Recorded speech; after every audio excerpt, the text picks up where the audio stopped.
मेरे प्यारे देशवासियों, मैं आपको एक ऑडियो सुनाता हूं।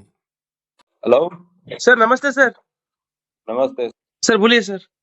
देखिए, ये जो आपने एफआईआर नंबर मुझे सेंड किया है, इस नंबर के खिलाफ 17 कंप्लेंट्स हमारे पास। आप ये नंबर यूज कर रहे हैं? मैंने नहीं यूज करता हूँ सर। अभी कहाँ से बात कर रहे हो? सर कर्नाटका सर, वो घर में हूँ सर। ओके, इसके लिए आप अपनी स्टेट में रिकॉर्ड करवाइए ताकि ये नंबर ब्लॉक कर दिया जाए, फ्यूचर में आपको कोई प्रॉब्लम ना हो। Okay, yes sir. अभी मैं आपको कनेक्ट कर रहा हूँ, ये आपका इन्वेस्टिगेशन ऑफिसर है। आप अपनी स्टेट में रिकॉर्ड करवाइए ताकि ये नंबर ब्लॉक कर दिया जाए। Okay, yes sir, yes sir, yes sir. अब बताइएगा मैं किसके साथ बात कर रहा हूँ। अपना आधार कार्ड मुझे शो कीजिएगा वेरीफाई करने के लिए, बताइएगा। सर मेरे पास अभी नहीं है sir Aadhaar card sir, please sir. Phone आपके फोन में है? नहीं सर। फोन में आधार कार्ड की पिक्चर नहीं है आपके पास? नहीं है सर। नंबर याद है आपको? सर नहीं है सर, नंबर भी याद नहीं है सर। हमने सिर्फ वेरीफाई करना है। ओके, वेरीफाई करने के लिए नहीं सर। आप डरिए ना, डरिए ना। अगर आपने कुछ नहीं किया तो आप डरिए ना। हाँ सर, हाँ सर। अगर आपके पास आधार कार्ड है तो मुझे दिखा दीजिए वेरीफाई करने के नहीं लिए। सर, नहीं सर, मैं गांव को आया था सर, घर में है सर। Okay, coming. जय हिंद। इस व्यक्ति के वन साइड वीडियो का रिकॉर्ड करो as per the protocol. Okay, ये ऑडियो सिर्फ जानकारी के लिए नहीं, ये कोई मनोरंजन वाला ऑडियो नहीं है। एक गहरी चिंता को लेकर के ऑडियो आया है। आपने अभी जो बातचीत सुनी, वो डिजिटल अरेस्ट के फरेब की है। ये बातचीत एक पीड़ित और फ्रॉड करने वाले के बीच हुई है।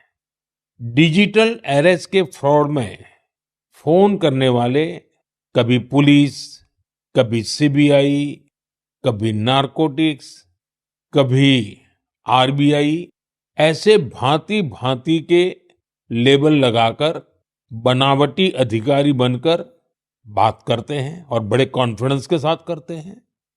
मुझे मन की बात के बहुत से श्रोताओं ने कहा कि इसकी चर्चा जरूर करनी चाहिए। आइए मैं आपको बताता हूं, ये फ्रॉड करने वाली गैंग काम कैसे करती है, ये खतरनाक खेल क्या है, आपको भी समझना बहुत जरूरी है, औरों को भी समझाना उतना ही आवश्यक है। पहला दांव, आपकी व्यक्तिगत जानकारी, वो सब जुटा करके रखते हैं। आप पिछले महीने गोवा गए थे, है ना? आपकी बेटी दिल्ली में पढ़ती है ना?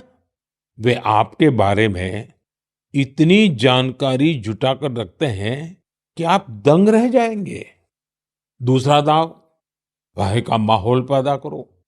वर्दी, सरकारी दफ्तर का सेटअप, कानूनी धाराएं, वो आपको इतना डरा देंगे, फोन पर बातों बातों में आप सोच भी नहीं पाएंगे।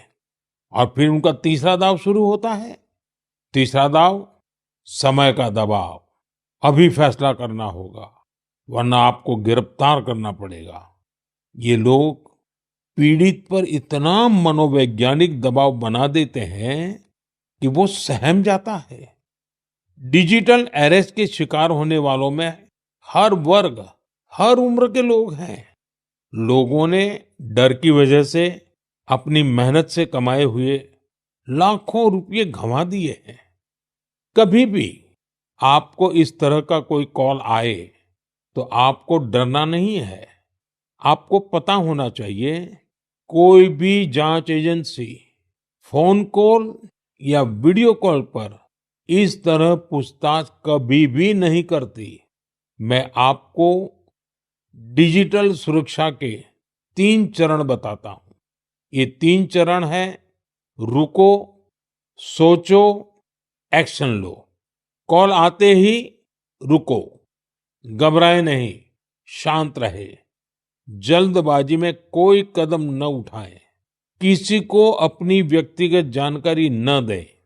संभव हो तो स्क्रीनशॉट लें और रिकॉर्डिंग जरूर करें। इसके बाद आता है दूसरा चरण। पहला चरण था रुको, दूसरा चरण है सोचो। कोई भी सरकारी एजेंसी फोन पर ऐसे धमकी नहीं देती, न ही वीडियो कॉल पर पूछताछ करती है। न ही ऐसे पैसा की मांग करती है। अगर डर लगे तो समझिए कुछ गड़बड़ है।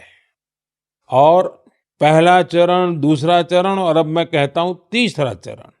पहले चरण में मैंने कहा रुको, दूसरे चरण में मैंने कहा सोचो और तीसरा चरण कहता हूं एक्शन लो। राष्ट्रीय साइबर हेल्पलाइन 1930 डायल करें, cybercrime.gov.in पर रिपोर्ट करें, परिवार और पुलिस को सूचित करें, सबूत सुरक्षित रखें। रुको, बाद में सोचो और फिर एक्शन लो।